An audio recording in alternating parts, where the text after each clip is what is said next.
ఒకప్పుడు నక్సలిజం అంటే భయం, గుండెల్లో వణుకు. పల్లె ప్రాంతాల్లో నలుగురు కలిసి నిలబడడం కూడా కష్టమైన దుస్థితి.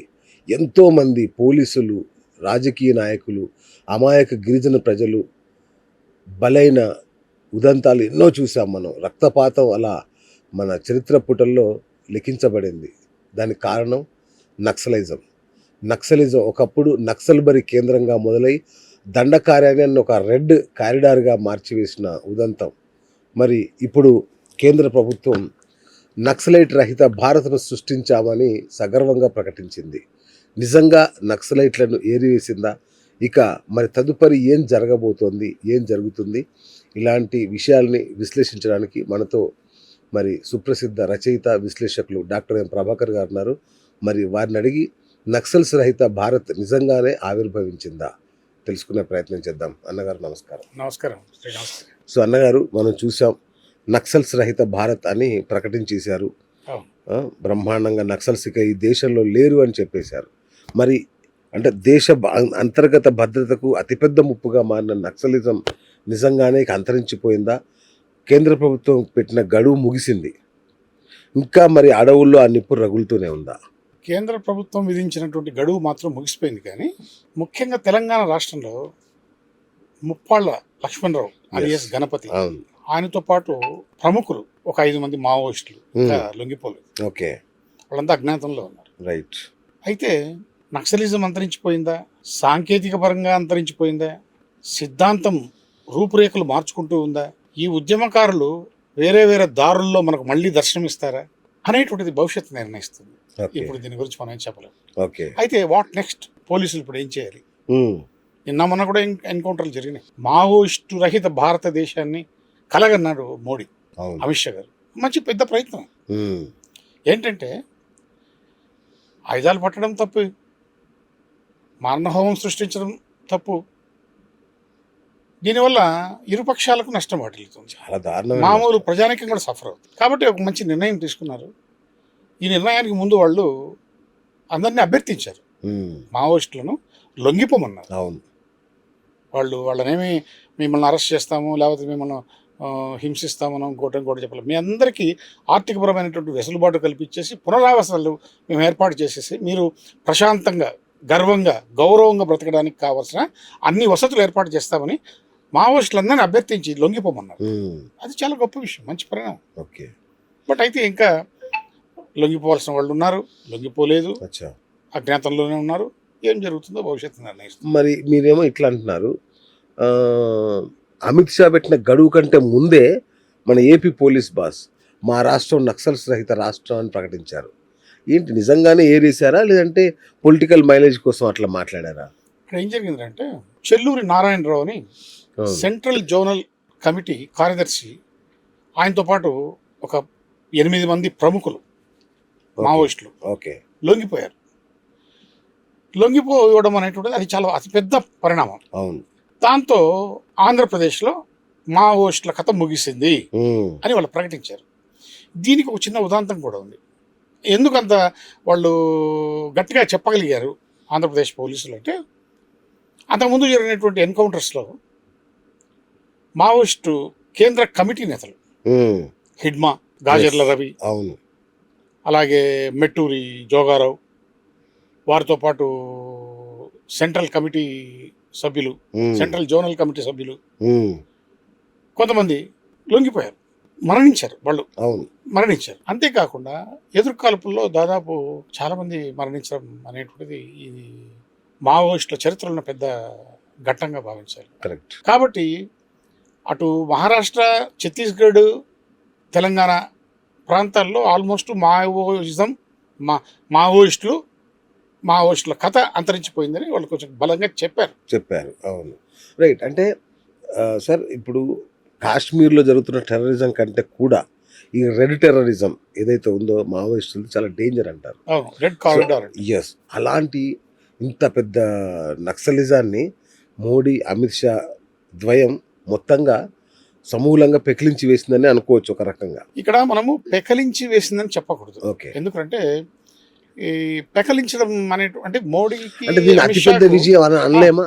మోడీకి అమిత్ షాకు పెకలించి వేయడం కంటే వాళ్ళను దారికి తీసుకురావాలా. దారి తప్పిన వాళ్ళు కోపము, ఆవేశము, అసంతృప్తి ఓకే. వీటితో వాళ్ళు జ్వలించిపోయి తప్పుదారి పట్టారు. వాళ్ళను మళ్ళీ దారిలోకి తీసుకొని వచ్చి వాళ్ళు కూడా శాంతియుతంగా జీవించాలా అనేటువంటి ఉద్దేశంతో, ఒక లక్ష్యంతో వాళ్ళు ఈ యొక్క మావోయిస్టుల రహిత భారతదేశంగా ఈ దేశాన్ని చేయాలి అంటే అనేటువంటి ఆ విజయాన్ని మీరు ఎట్లా అభివర్ణిస్తారు? ఇక్కడ ఒక మాట చెప్పాలి. మోడీ ప్రధానమంత్రిగా వచ్చిన తర్వాత నక్సల్ సమస్యను సైద్ధాంతిక కోణంలో విశ్లేషించారు వాళ్ళు. ఓకే. కోణంలో విశ్లేషించి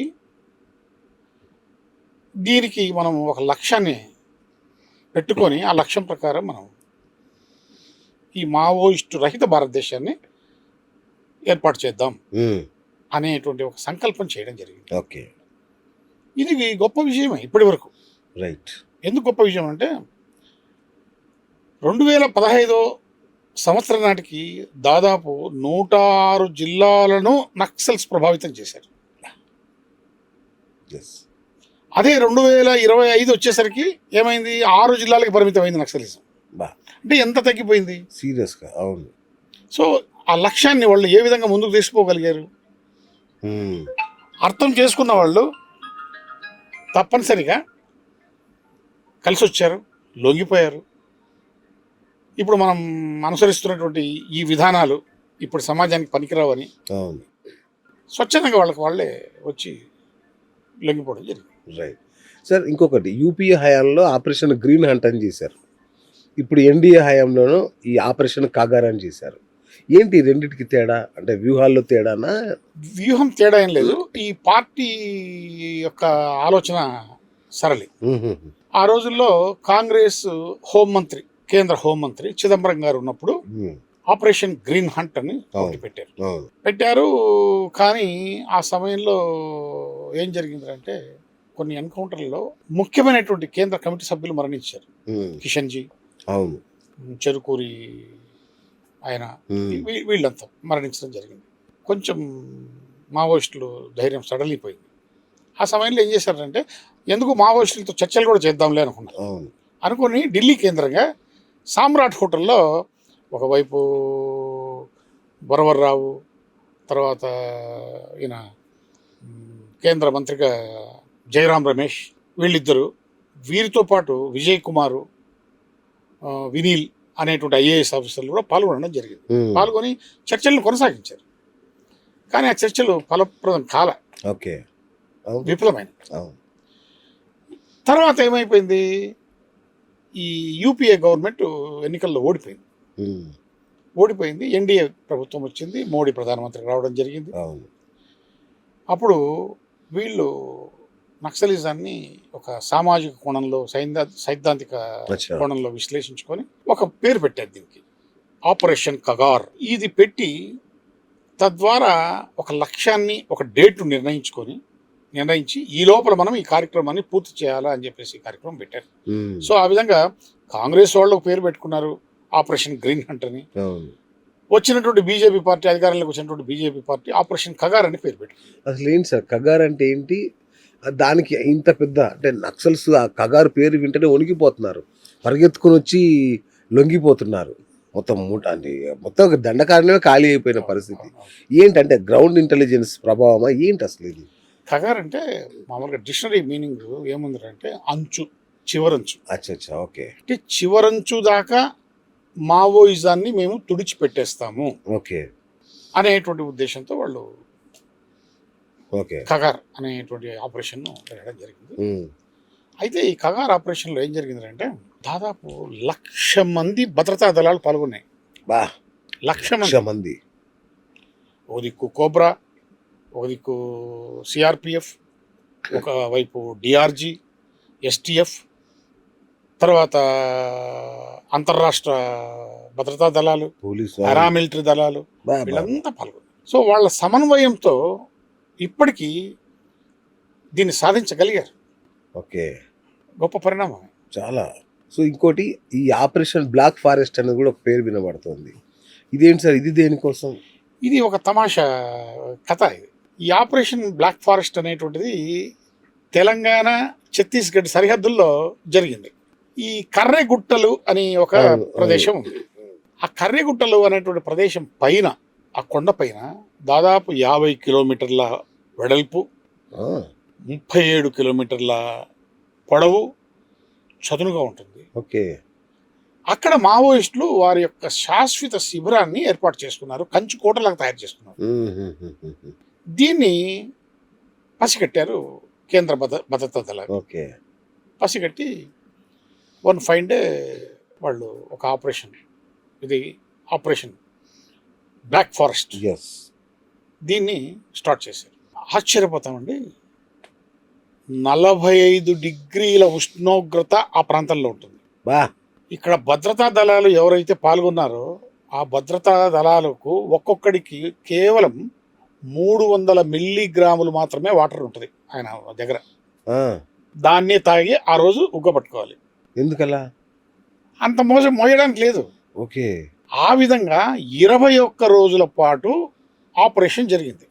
ఆపరేషన్ బ్లాక్ ఫారెస్ట్ జరిగితే దాదాపు 30 మంది మావోయిస్టులు చనిపోయారు. ఇది ఈ యొక్క ఆపరేషన్లో. కొంతమంది కొండ దిగి పారిపోవడానికి ప్రయత్నం చేశారు, వాళ్ళు మళ్ళీ పోలీసుల చేతుల్లో మరణించారు. చాలామంది లొంగిపోయారు, కొంతమంది అరెస్ట్ కాబడ్డారు. సో ఈ విధంగా కేంద్ర బలగాలు ఆ ప్రాంతాన్ని మొత్తం తమ స్వాధీనం చేసుకుంది.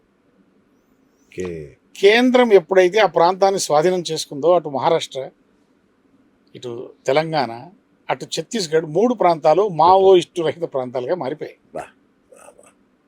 తమాషా ఏంటంటే ఆ కర్రెగుట్టలోని ప్రాంతాల్లో గోండులు, చెంచులు, వీళ్ళంతా ఈ ఆదివాసీలు నివసిస్తారు. అవి అక్కడ ఆ ప్రాంతం అంతా దట్టమైన అడవులు, జలపాతాలు, గుహలు, ఇట్లా దుర్భేద్యమైనటువంటి ప్రదేశాన్ని మావోయిస్టులు తమ కంచుకోటగా తయారు చేసుకున్నారు. ఇది పెద్ద విషయం ఎవరికి? కేంద్ర ప్రభుత్వం. ఒక ఆశ్చర్యమైనటువంటి విషయం ఏంటంటే, వీళ్ళ కొండ మీద శాశ్వత శిబిరాన్ని ఏర్పాటు చేసుకుని 5 సంవత్సరాలు పోలీసులతో, భద్రతా దళాలతో యుద్ధం చేయడానికి తగినటువంటి సామాగ్రి, మెడిసిన్, ఆహారాన్ని రెడీ చేసి పెట్టారు. 5 సంవత్సరాలు. ఒక్కోసారి ఆశ్చర్యం వేస్తుంది. ఒక మనిషి విప్లవ రూపంలో వెళ్ళిపోయి కుటుంబ సభ్యులను వదిలేసి, స్నేహితులను వదిలేసి, ఆరోగ్యాన్ని వదిలేసి, ఆకలిని వదిలేసి ఇంత పట్టుదలతో ఉద్యమాలు నడుపుతారా అని కూడా మనకు నిజంగా. మరి దెబ్బతో ఇక సెంట్రల్ కమిటీ, ఈ దండకారణ్య స్పెషల్ జోన్ కమిటీ మొత్తం దండకారణ్య కమిటీ నిర్మాణము, అలాగే కేంద్ర కమిటీ నిర్మాణము 2 ధ్వంసమైంది. దాన్ని మళ్ళీ పునర్నిర్మించుకోవడం చాలా అసాధ్యమైనటువంటి పని, చాలా కష్టం. రైట్. మన బెంగాల్లో ఒక చిన్న నక్సల్బరి అనే ఊర్లో పుట్టిన ఇది ఇన్ని రాష్ట్రాలకు ఎలా బాకింది? అసలు వీళ్ళకి ఫండింగ్ ఎట్లా వచ్చేది? 1967లో నక్సల్బరి ప్రాంతంలో భూస్వాముల దౌర్జన్యానికి వ్యతిరేకంగా రైతులు పోరాటం చేశారు. ఓకే.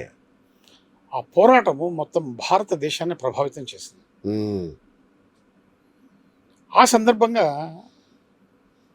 అప్పుడు నక్సల్స్ అనేవాళ్ళు, ఓకే, వాళ్ళల్లో కానుసన్యాల్, చరు మజుందార్ లాంటి వ్యక్తులు ఈ యొక్క ఉద్యమాన్ని ముందుకు తీసుకుపోయారు. ఓకే. ఇది ఈ యొక్క నక్సల్బరి ఉద్యమాన్ని. అసలు నక్సల్ అనే పేరే నక్సల్బరి విలేజ్ మీద వచ్చింది. ఓకే. ఓకే. ఇక్కడ ఏం జరిగిందంటే, ఆనాటి సమాజంలో భూస్వాములు, వడ్డీ వ్యాపారస్తులు, దళారులు వల్ల విద్యా, వైద్యం, ఉపాధి ప్రజలకు, మామూలు ప్రజానికానికి దూరమైనాయి. పారిశ్రామికీకరణ, మైనింగ్ వల్ల ప్రజలకు పునరావాసం అందల. వాళ్ళల్లో సహజంగా అసహనం, కోపం, పగ రగిలిపోతాయి. అలా ఆ యొక్క అట్టడుగు వర్గాల వాళ్ళంతా కూడా వీటితో రగిలిపోయి రాడికల్ ఉద్యమాల వైపు పరిగెత్తారు, ఆ సమూహాల్లో చేరిపోయారు. అప్పుడు ఉపాధి ఎక్కడిది, చదువు ఎక్కడిది, అమ్మాయిలు. కాబట్టి ఆ రోజుల్లో నక్సలిజం ఆ విధంగా ఇది బలంగా. అప్పట్లో నక్సలిజానికి పెద్ద గ్లామర్ ఉండే, ఇప్పుడు గ్లామర్ లేదు. అసలు గ్లామర్ లేదు. ఎప్పుడైతే సాఫ్ట్వేర్ కంపెనీలు వచ్చాయో, ఎప్పుడైతే కార్పొరేట్ వ్యవస్థలు వచ్చేసాయో, అప్పుడు అందరూ సుఖంగా జీవించి, సుఖంగా, ఆనందంగా, తృప్తిగా క్రెడిట్ కార్డులు వచ్చాయి, హాయిగా బతుకుతున్నారు. ఎవరు అడవులకు పోయి ఎండలో మాడి ఆకలికి చచ్చిపోయి అది పోలీసులతో చేతులతో తప్పించుకొని పారిపోయి అజ్ఞాతంలో ఉండాలని ఎవడు అనుకోవడం లేదు. అంతే కదా. రైట్. ఇక మన తెలుగు రాష్ట్రాల పాలిటిక్స్ విషయానికి వస్తే అప్పుడు అలిపిరిలో చంద్రబాబు నాయుడు గారి మీద దాడి జరిగింది తిరుపతి సాక్షిగా. ఏంటి సార్ అసలు దాని వెనుక ఇన్సైడ్ స్టోరీ ఏంటి అసలు అది? యాక్చువల్గా ఏం జరిగిందంటే చంద్రబాబు నాయుడు ముఖ్యమంత్రి అయిన తర్వాత, మొదటిసారి ముఖ్యమంత్రి అయిన తర్వాత మావోయిస్టుల మీద నిషేధం పెట్టాడు. ఓకే. ఆ సందర్భంగానే తెలంగాణలో నాకు తెలిసిన మటుకు బై ఎలక్షన్లు జరిగేటువంటి సమయంలో ఈయన మీద ఒక హత్యా ప్రయత్నం జరిగింది 1998 ప్రాంతాల్లో అనుకుంటా. ఓకే. ఒక ఎద్దుల బండిలో క్లైమోర్ మెయిన్స్ పెట్టేసి వెళ్ళిపోయారు. అదృష్టవశాత్తు ఈయన తప్పించుకున్నాడు. ఓకే.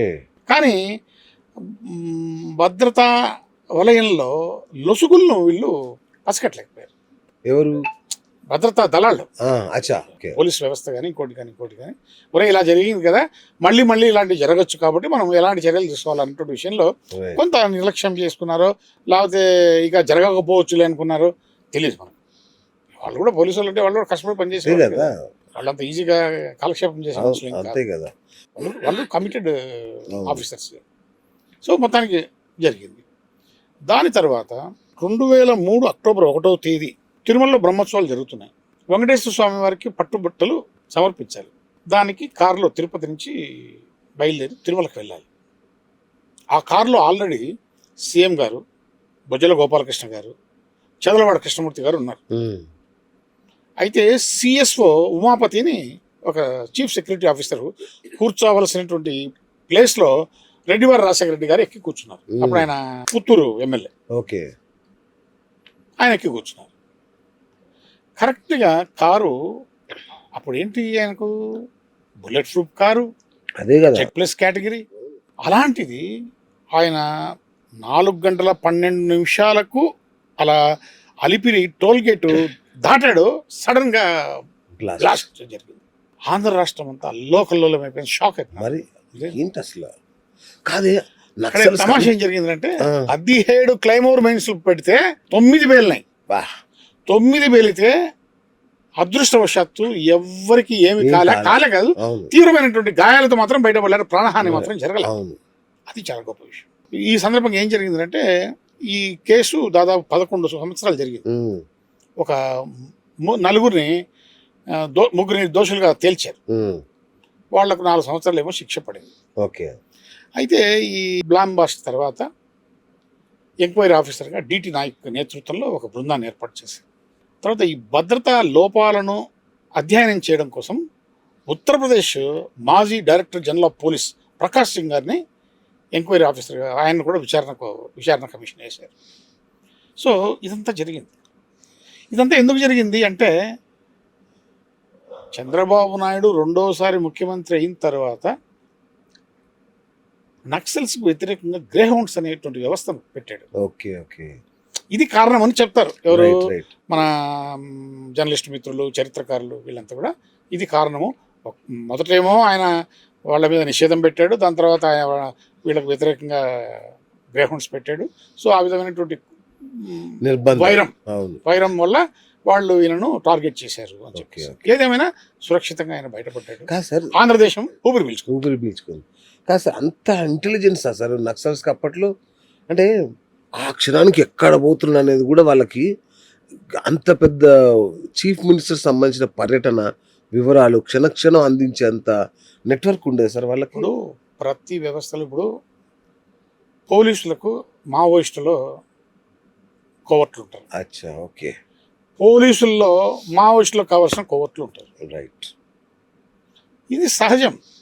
దీని గురించి మనం ప్రత్యేకంగా ఆలోచించి తీవ్రంగా ఇది చేయాల్సిన అవసరమే లేదు. రైట్. ఇప్పుడు మరి ఆ తర్వాత వైఎస్ రాజశేఖర రెడ్డి గారు వచ్చారు. ఆయనేమో నక్సల్తో శాంతి చర్చలు అన్నారు. అదొక పెద్ద బ్రేక్ త్రూ నక్సలిజానికి సంబంధించి. అంటే నిజంగానే శాంతి చర్చలు అయితే ఫెయిల్ అయినాయి. నిజంగా శాంతి చర్చలు జరిగినాయా, లేదంటే దాన్ని ఒక బ్రేక్ లాగా వాడుకొని నక్సల్స్ మళ్ళీ ఆయుధాలు సమకూర్చుకున్నారా? లేదు.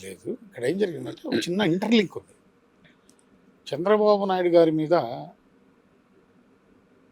ఈ బాంబ్ బ్లాస్ట్ జరిగిన తర్వాత చంద్రబాబు నాయుడు గారు ఏం చేశారంటే ముందస్తు ఎన్నికలకు పోయారు. అవును.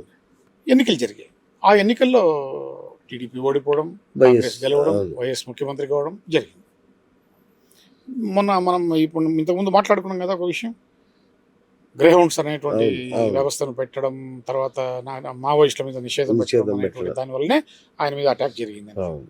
సో దానికి మనం సబ్స్టిట్యూట్గా ఓ పని చేద్దాం, నక్సల్స్ మీరు మారణకాండ ఆపేసి, హింసను ఆపేసి వస్తే మావోయిస్టుల మీద ఉన్నటువంటి నిషేధాన్ని ఎత్తే విషయంలో నేను ఆలోచన చేస్తాను. ముందస్తు షరతులు ఎలాంటివి లేకుండా మీతో నేను చర్చిస్తాను. అలాగే పోలీసు వారిని కూడా నేను కోరుతున్నాను, బూటకపు ఎన్కౌంటర్లు చేయవద్దు, ఎన్కౌంటర్లు మానేయండి, తాత్కాలికంగా చర్చలకు కావాల్సినటువంటి అట్మాస్ఫియర్ను క్రియేట్ చేయమని వాళ్ళని కూడా రిక్వెస్ట్ చేయడం జరిగింది. జరిగితే దీనికి ఒక కార్యక్రమం ఏర్పాటు చేయాలి. ఏది, మధ్యవర్తుల టీం ఒకటి ఏర్పాటు చేయాలా, పర్యవేక్షణ కమిటీ ఒకటి ఏర్పాటు చేయాలా, ఇందులో మావోయిస్టుల తరఫున ఏ పార్టీలు పాల్గొంటాయి, మధ్యవర్తుల తరఫున ఎవరెవరు పాల్గొంటారు, పర్యవేక్షణ కమిటీలో ఎవరెవరు ఉండాలి, ఎప్పుడు చర్చలు బిగిన్ కావాలి అనేది ఒక పెద్ద ఒక ప్రాజెక్ట్. సో ఆ విధంగా అన్ని చేశారు. దీంట్లో సిపిఎంఎల్ కేంద్ర కమిటీ సభ్యుడు అక్కిరాజ్ హరగోపాల్ నేతృత్వంలో దాదాపు 11 మంది పాల్గొన్నారు. అలాగే జనశక్తి నాయకుడు గణేష్ ఆయన పాల్గొన్నాడు. ఇక మధ్యవర్తులు ఎవరైతే ఉన్నారో వారిలో హరగోపాల్, మాజీ IAS officer SR Sankaran, Bojja Tarakam, Potturu Venkateswararao, వీళ్ళంతా మధ్యవర్తులుగా పాల్గొనడం జరిగింది. పర్యవేక్షణ కమిటీ పోలీస్ డిపార్ట్మెంట్లో కొంతమంది, ఐఏఎస్ ఆఫీసర్ కొంతమంది పర్యవేక్షణ కమిటీ పెట్టారు. సో చర్చలు హైదరాబాద్లో జరిగాయి. వాళ్లకు స్టేట్ ఇది ఆతిథ్యం ఇచ్చారు. చర్చలు బాగా జరిగినాయి. ఎందుకో చర్చలు ఫలవంతం కాలేదు. సో మళ్ళీ అన్నలు దీనికే అనుకుంటానండి. అప్పుడు నక్సల్స్ గుర్తుంది నాకు, వాళ్ళ కంబ్యాక్ కోసం వాడుకున్నారు అనేది బాగా అప్పట్లో రూమర్ వచ్చింది, ఒక ప్రచారం వచ్చింది. అవును. రాజశేఖర రెడ్డికి అలాంటి ఆలోచన లేదు, ఆయనకు లేదు. చూద్దాం, ప్రయత్నం చేద్దాం. చిదంబరం హోమ్ మినిస్టర్ ఉన్నప్పుడు ప్రయత్నం అయితే ఢిల్లీలో జరిగింది, మనం అలాంటి ప్రయత్నం చేద్దాం అనుకున్నాడు, కాలేదు. ఇక్కడ ఏమిటంటే షరతులు విధిస్తారు వాళ్ళు. 6 షరతులకు ప్రభుత్వం ఒప్పుకుంటే ఏమవుతుందంటే ప్రభుత్వం దిగొచ్చింది. అంతే కదా. ఇక్కడ ఇరుపక్షాలు ఒక పంతానికి పోతాయి, పోయినప్పుడు పలవరం తక్కువ. సో దానివల్ల వీళ్ళు శ్రీశైలం నల్లమల అడవుల్లో నుంచి ఎక్కడ బయటకు వచ్చారో అక్కడి నుంచే మళ్ళీ అడవులకు వెళ్ళిపోయారు, అజ్ఞాతవాసానికి వెళ్ళిపోయారు. ఇంకా ఎన్కౌంటర్లు ఇవన్నీ స్టార్ట్ అయ్యి జరిగిపోతున్నాయి. సార్ అప్పుడు నేను చూశాను సార్, అసలు మంత్రులు లేదు, ఎమ్మెల్యేలు లేదు, ఇష్టం వచ్చినట్టు చంపేసేవాళ్ళు నక్సల్స్. ఈ రాజకీయ నాయకులను టార్గెట్ చేసి చిన్న చిన్న సర్పంచ్ మొదలు పెడితే అసలు ఏంటి సార్ వాళ్ళ వ్యూహం? అంటే రాజకీయ నాయకులను టార్గెట్ చేయడం వెనుక వ్యూహం ఏంటి? అంటే ఒక సెన్సేషన్ క్రియేట్ అవుతుంది. ఒక రాజకీయ నాయకుడిని చంపడం వల్ల ఏమవుతుందంటే ఆ ప్రాంతంలో వాళ్ళు అసమ్మతి పరులు, భూస్వాములు, ఇటువంటి వ్యక్తులకు వ్యతిరేకంగా జరిగినటువంటి హత్య కాబట్టి మావోయిస్టులు మాకు అనుకూలంగా పనిచేస్తున్నారని ప్రజలు అనుకోవాలి. తర్వాత ఇతర రాజకీయ నాయకులు ఎవరైతే ఉన్నారో వాళ్ళు ప్రజల పట్ల జాగ్రత్తగా ఉండాలి. మావోయిస్టులు ఉన్నారు, ప్రజలకు ఏమైనా జరిగితే వాళ్ళు వచ్చి మమ్మల్ని ప్రాణాలకు తెగించి మా ప్రాణాలు తీస్తారు అనేటువంటి భయాన్ని క్రియేట్ చేయడం కోసం ఆ విధంగా చేశారు. 1995లో మనం ఒంగోలు మాగుంట సుబ్రహ్మణ్య రెడ్డి గారిని చంపారు, అలాగే 2000 చంపారు. సో అట్లా ప్రముఖులను టార్గెట్ చేసి వాళ్ళను చంపడం అనేటువంటిది ఒక సెన్సేషన్ క్రియేట్ చేసి అటెన్షన్ డ్రాగ్ చేయడం, వాళ్ళ ఉనికిని తెలుపుకోవడం లాంటిది అనమాట. ఇంకోటి సార్, అప్పట్లో బూటకప్ ఎన్కౌంటర్లు అనేది పెద్ద వర్డ్, మనం తరచూ వినేవాళ్ళం. రోజు పొద్దున్న లేస్తే ఎన్కౌంటర్. వీళ్ళే బూటకప్ ఎన్కౌంటర్ అనేవాళ్ళు, లేదు సెల్ఫ్ డిఫెన్స్ అని వీళ్ళు అనేవాళ్ళు. అసలు ఏం జరిగేది సార్? అసలు బూటకపు ఎన్కౌంటర్లు అనే మాట నేను మాట్లాడను, ఎందుకంటే మనం ప్రత్యక్షంగా చూడలేదు. కరెక్ట్. మనము అటు పోలీస్ ఎవరికి తెలియదు. అవును. ఎన్కౌంటర్, ఎదురు కాల్పులు అనేటువంటి మాటే మాట్లాడుకుందాం. ఇక్కడ ఏమైందంటే ఈ ఎదురు కాల్పులకు ఆద్యుడు ఆనాటి హోంమంత్రి జలగం వెంగళరావు గారు. ఓ జలగం వెంగళరావు గారి హోమ్ మినిస్టర్గా ఉన్నటువంటి సమయంలో జరిగినన్ని ఎదురుకాల్పులు, ఎన్కౌంటర్లు నువ్వు లెక్క పెట్టలేవు. అవునా? అది ఒక పెద్ద సెన్సేషన్. నాకు తెలిసిన మటుకు ఒక 300 మంది నక్సల్స్ అప్పుడు చనిపోయారు. బాబా. సరే, దాని తర్వాత ఏం జరిగింది అంటే నేదురుమల్లి జనార్దన్ రెడ్డి గారు ముఖ్యమంత్రి. ఆ సమయంలో రాజీవ్ గాంధీ మానవ బాంబుకు గురై మరణించారు. విశాఖపట్నంలో ఒక బహిరంగ సభ జరుగుతోంది. ఆ బహిరంగ సభలో మే 21వ తేదీన, అంటే రాజీవ్ గాంధీ మరణించిన రోజును మావోయిస్టుల వ్యతిరేక దినంగా ప్రకటించి సెన్సేషన్ క్రియేట్ చేశాడు. ఎవరు? నేదురుమల్లి జనార్దన్ రెడ్డి. ఓకే. ఆ సందర్భంగా మళ్ళీ మావోయిస్టుల మీద నిషేధం. ఇట్లా ఎన్నిసార్లు అయింది సార్ నిషేధం విధించడం, వదిలేయడం? అట్లేం కాదు. రామారావు గారు మొట్టమొదటిసారి ఎన్నికల్లో పోటీ చేసినప్పుడు తెలంగాణ ములుగు, నర్సంపేట ఈ ప్రాంతాల్లో, ఏజెన్సీ ప్రాంతాల్లో తిరిగేటప్పుడు ఆ బహిరంగ సభల్లో చెప్పేవాళ్ళు, నక్సలైట్లు దేశభక్తులు, నిజమైన దేశభక్తులు, మేము నక్సలైట్లు చేతులు కలిపితే ఢిల్లీ ఎర్రకోట మీద జెండా పాతగలము అని చెప్పేసి ఇట్లాంటి మాటలు చాలా చెప్పాడు. కానీ ఆయన అధికారంలోకి వచ్చిన తర్వాత మావోయిస్టుల మీద నిషేధం ఎత్తేలా. తర్వాత మళ్ళీ రెండోసారి ఆయన ముఖ్యమంత్రి అయినప్పుడు పౌర హక్కుల నాయకుడు కన్నాభిరాన్, పొత్తూరు వెంకటేశ్వరరావు గారు, ప్రొఫెసర్ శేషయ్య, గుంటూరు శేషేంద్ర శర్మ, ఆయన కూడా వీళ్ళంతా వెళ్ళారు. ఆయన ముఖ్యమంత్రి వెళితే సాధారణంగా ఆహ్వానించాడు, కూర్చోబెట్టుకున్నాడు. బ్రదర్ ఎలా ఉన్నారు, ఏంటి విశేషాలు, అవి ఇవి అని అడిగాడు. ఏంటి మీరు వచ్చిన కార్యం ఏమి అని అడిగాడు. అడిగితే వాళ్ళు చెప్పారు, ఇట్లా పీపుల్స్ వర్క్ గ్రూప్ మీద ఉన్నటువంటి నిషేధాన్ని మీరు ఎత్తివేస్తే బాగుంటుందని, ఎత్తివేయాలని కోరుకోవడానికి వచ్చాము, మిమ్మల్ని రిక్వెస్ట్ చేద్దామని వచ్చాము.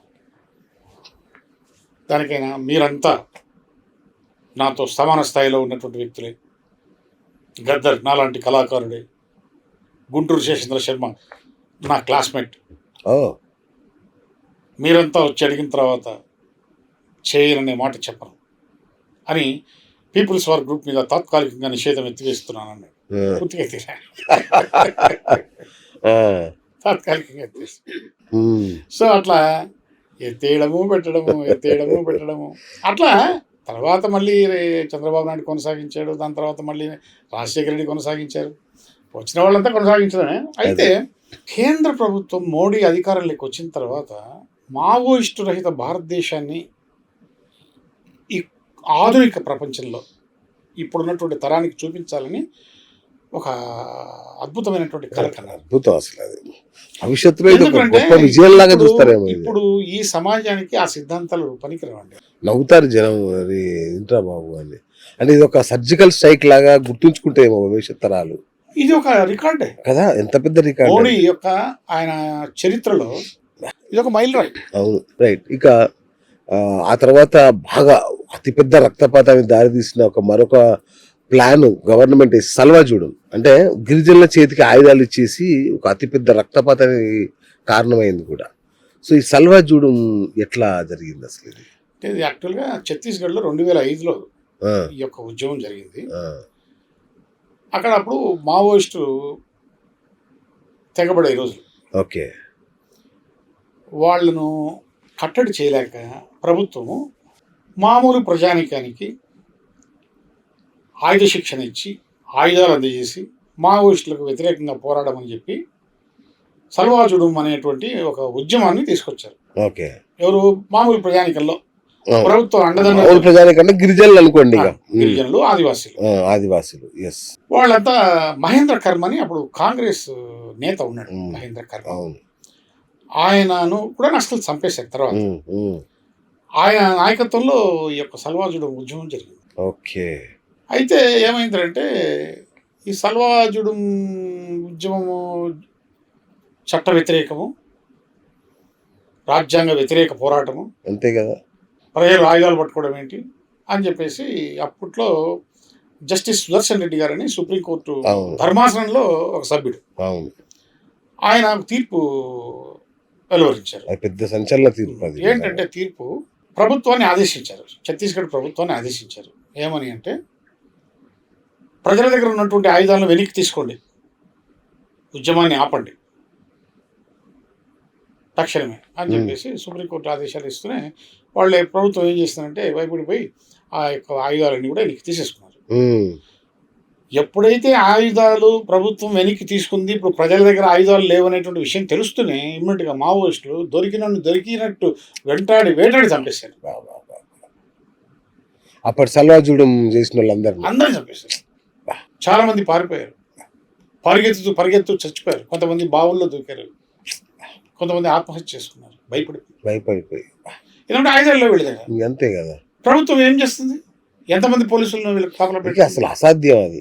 ఇది కాంట్రవర్సీ అయింది తీర్పు. మరి ఇలాంటి తీర్పు ఇచ్చిన అదే జస్టిస్ సుదర్శన్ రెడ్డి గారిని మళ్ళీ కొన్ని పార్టీలు కలిసి ఉమ్మడి ఉపరాష్ట్రపతి అభ్యర్థిగా నిలబెట్టడం ఏంటి సార్?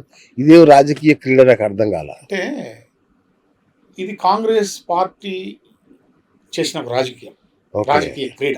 ఓకే. కాంగ్రెస్ ఎప్పుడు అధికార ప్రభుత్వానికి వ్యతిరేకంగా వ్యవహరిస్తుంది, ప్రతిపక్షాలు అంటే అలాగే చేస్తాయి. అలాగే ఉంటాయి. At the same time Congress వామపక్షాలను వెనకేసుకుని వచ్చేటువంటి అలవాటు ఉంది మొదటి నుంచి. వాళ్ళ బలంతో కాంగ్రెస్ అధికారంలో చాలా రోజులు కూడా ఉండగలిగింది. ఈయన ఎవరు, మన జస్టిస్ సుదర్శన్ రెడ్డి గారు ఒక క్రియాశీలక అభ్యుదయవాది. ఓకే. ఆయన స్టైల్లో ఆయన ఇది ఇచ్చాడు, జడ్జిమెంట్. అవును.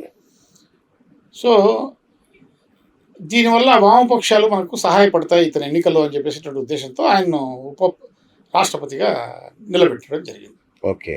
అంతకుముందు సర్వేపల్లి రాధాకృష్ణ గారు, గోపాల్ స్వరూప్ గారు, హిదాయతుల్లా గారు వీళ్ళంతా ఏకగ్రీవంగా ఎన్నికయ్యారు.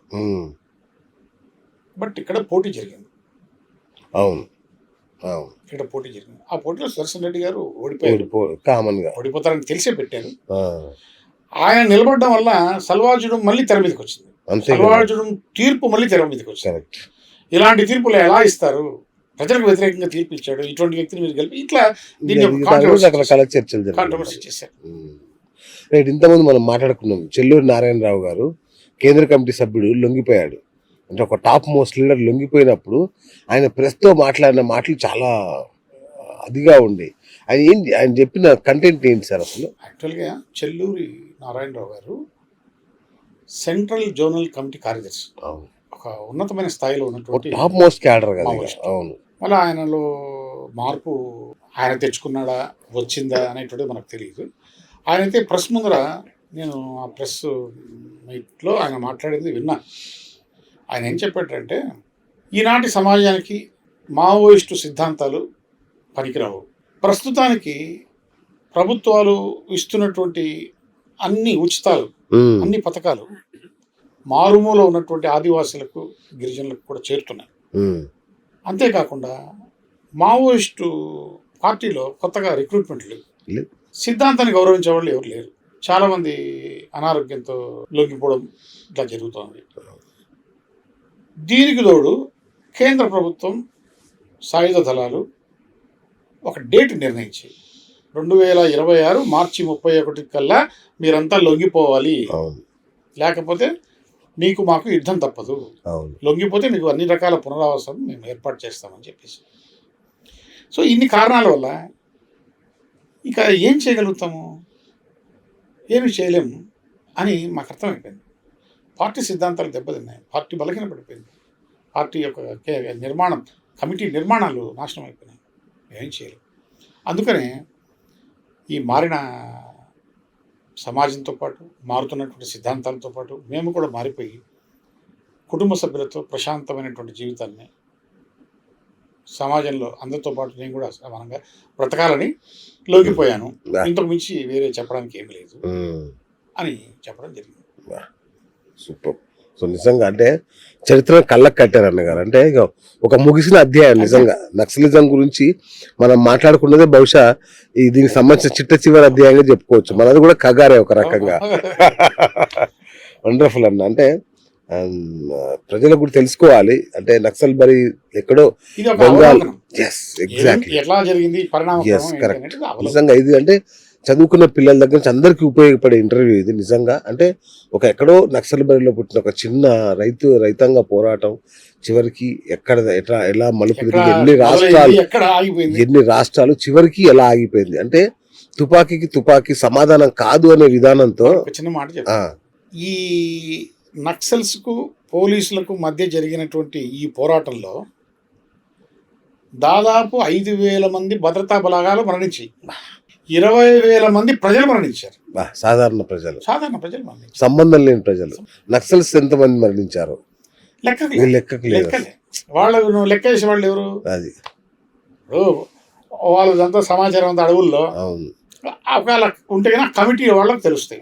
ఆ కమిటీలో పనిచేసే వాళ్ళకు మన వాళ్ళు ఎంతమంది చనిపోయారు ఏంటి ఏం కదా, ఏ సంవత్సరం ఎంతమందిని రిక్రూట్ చేసుకున్నాం, ఎంతమంది లొంగిపోయారు, ఎంతమంది చనిపోయారు అనేటువంటిది వాళ్ళకు తెలుస్తాయి లెక్కలు. సో మొత్తం రక్తసిక్త అధ్యాయం ముగిసినట్టే అనుకోవాలి. కానీ నేను చెప్పేది ఏంటంటే సాంకేతికంగా ముగిసిందా, రూపు మార్చుకుంటోందా అనేటువంటిది మనం భవిష్యత్తులో ఇంకా ఉందా. నివురు కప్పిన నిప్పు. ఎందుకు నివురు కప్పిన నిప్పు అంటావంటే, మీరు ఎక్కడైతే సమస్యలు ఉంటాయో అక్కడ ప్రజాగ్రహం ఉంటుంది. కరెక్ట్. ఎక్కడైతే ప్రజాగ్రహం ఉంటుందో అక్కడ ఉద్యమాలు మొలుస్తాయి. ఇది సామాజిక శాస్త్రంలో రాసినటువంటి ఒక ఉపోద్ఘాతం. అది జరిగేది కాబట్టి భవిష్యత్తు నిర్ణయిస్తుంది. చూద్దాం. అంటే ఇప్పుడు ఇవాళ చూసా పేపర్లో దండకారణ్యం మొత్తాన్ని టూరిస్ట్ ప్లేస్ గా మారుస్తున్నారంట. అక్కడ రోడ్లు వేస్తున్నారు, ఏవేవో చేస్తున్నారు. మరి అందరి డౌట్ ఏంటంటే అక్కడ దండకారంలో ఉన్న ఖనిజ వనరులని కార్పొరేట్లకు దోచిపెట్టడానికే మోడీ షా ఇంత కష్టపడ్డారు అనేది ఒక వార్త. మరి అది నిజమా లేదు, నిజంగా చిత్తశుద్ధితో వాళ్ళు నక్సల్స్ రహిత భారత్ సృష్టించారా అనేది కాలమే చెప్పాలి. అంటే ప్రతిదానికి బొమ్మ బొరుసా ఉంటుంది. ఇప్పుడు మన వాళ్ళు చంద్రుడి మీదకి పోయినారు, చంద్రుడిని దొంగలించడానికి పోయినారా? కాదుగా. కరెక్ట్. దానికి ఏమంటారు, మనకు అప్పుడప్పుడు తమాషగా ట్రోల్స్ జరుగుతుంటాయి. ఏది చంద్రుని దగ్గర ఈ సర్వే నెంబర్ మేము కొనుక్కున్నాం, ఇవన్నీ ఊరికే ఏదో ట్రోల్ అవుతా ఉంటాయి. అది వేరే అధ్యాయం. కరెక్ట్. సో ఫ్రెండ్స్, మీరేమనుకుంటున్నారు కామెంట్ రూపంలో తెలియజేయండి. సో నక్సల్స్ చరిత్ర ముగిసినట్లేనా? మీ అభిప్రాయాన్ని కూడా తెలియజేయండి మాకు. థ్యాంక్ యూ అన్నగారు. Thank you so much. ఇది ఇవాళ బిఎస్ టాక్ షో. నేను మీ బిఎస్ సైనింగ్ ఆఫ్.